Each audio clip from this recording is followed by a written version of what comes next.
Short and informative video, learn the simple steps to lock or unlock your laptop or PC keyboard effortlessly.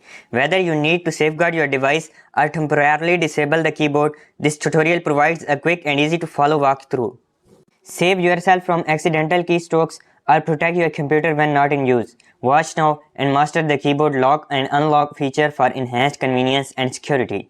To lock or unlock the keyboard on a laptop or PC, you can use the following steps. Lock keyboard. Step 1. Press the Windows key. Step 2. Type Control Panel and press Enter. Step 3. Navigate to Ease of Access and select Ease of Access Center. Step 4. Click on Make the keyboard easier to use. Step 5. Check the box next to Turn on Filter keys. Step 6. Click Apply and then OK. To unlock keyboard, Step 1. Press the Windows key. Step 2. Type Control Panel and press Enter. Step 3. Navigate to Ease of Access and select Ease of Access Center. Step 4. Click on Make the keyboard easier to use. Step 5. Uncheck the box next to Turn on Filter keys. Step 6. Click Apply and then OK.